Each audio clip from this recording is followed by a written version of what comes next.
a B110, a Kamazan. This is a size 10. Quite a strong hook. Gives you a nice curve in the fly.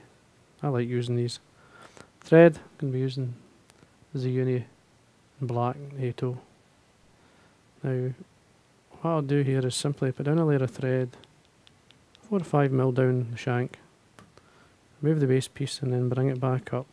Stop about, say, a mil from the eye, or a head length if you want to call it.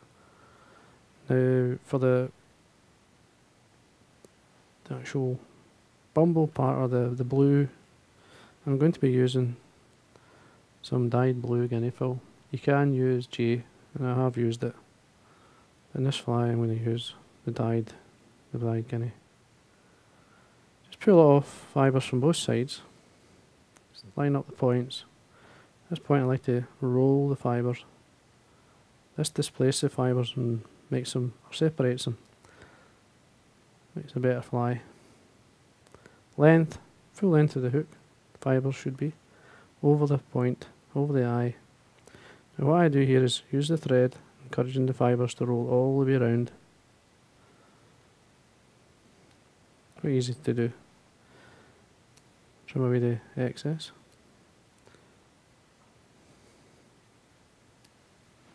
Now as well I'm going to be tying in the hackle.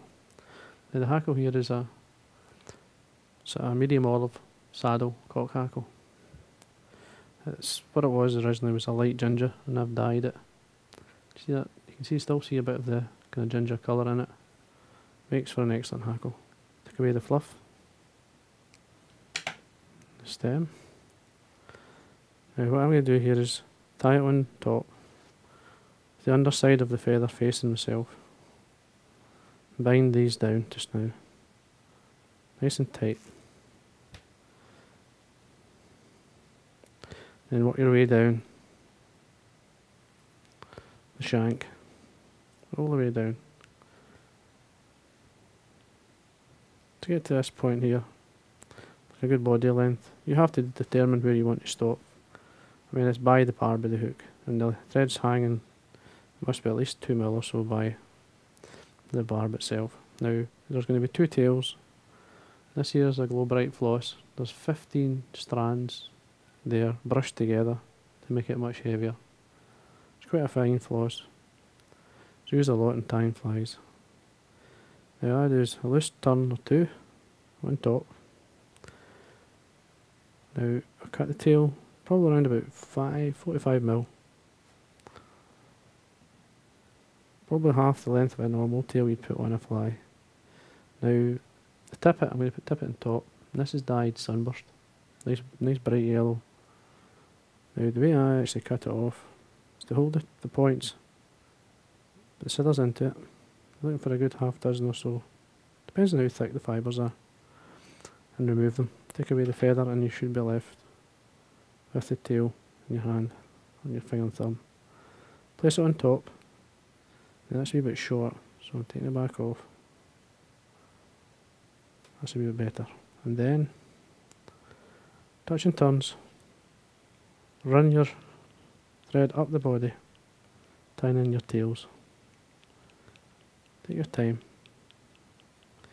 Makes for a better fly if you do this, and much stronger.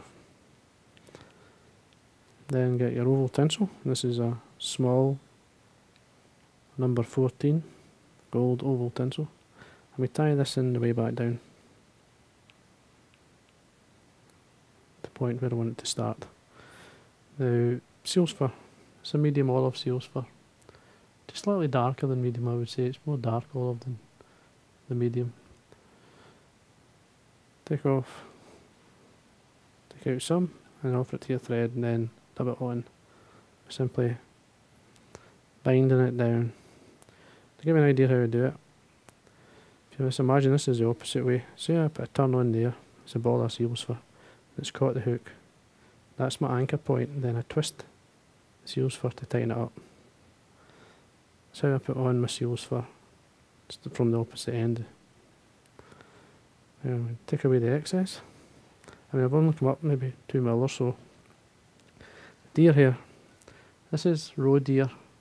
See nice marks at the tips. Dyed again, a nice olive. take out a pinch or so. Again, you'll have to determine how much to cut away from the skin. You trim it off right at the base of the skin. There's your length. Just tips. You could stack this, but I'm just going to leave it as is. It's the length I want it. I put that on my finger and thumb. And then I trim, leaving about a mil or two of the deer hair.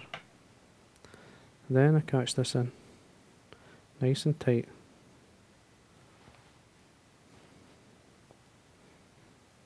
Keeping it on top, don't let it run round the hook. And then put some more dubbing on your thread, bind it up. Again, another couple of mil. Now we're going to repeat this, do the same again. Some more fibres. Get the length I would like. Again, just maybe slightly shorter than the last. Hold them in the finger and thumb. Cut away the excess. Deer hair's messy, gets everywhere. There's the length I want to tie in. So again, pinch and loop it down. And then just concentrate on tying in these ends. Some more seals fur.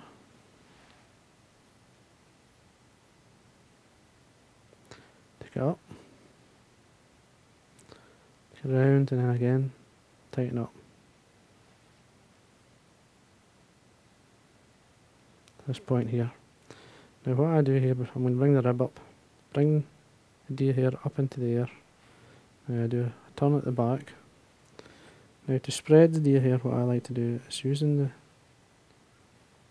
the rib, I sort of space it out, I catch it down, bringing half the deer hair down the body, and then keep working your way up. It's like a type of Matuka type wing, as you would say, bringing your rib through,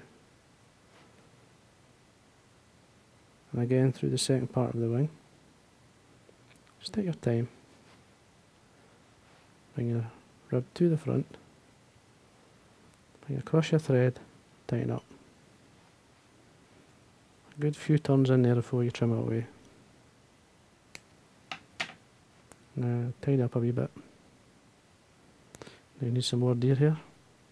Now this is a fly that needs a bit of practice. Got to get your proportions right. You can overdo it. Length again. Just the taper, forming this taper that you're looking for. It's up to you, you can have it a little bit longer. It's a slight taper in the wing I'm looking for. Again, trim away the waist.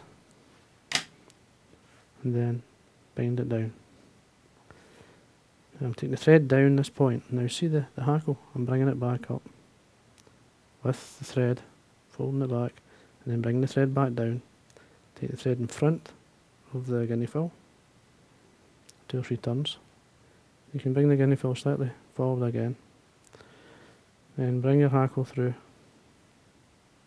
Just take your time. You want maybe a good 3 to 4, depends on how high you want this to sit in the water. You'd like a good, with sedgehog, but you want it to sit quite high.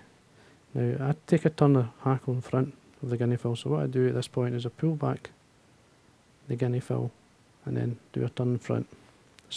This locks it up, and then 2 or 3 turns down towards the eye, pull everything that's going forward the eye, pull it back and lock it back out the road with the turns of thread.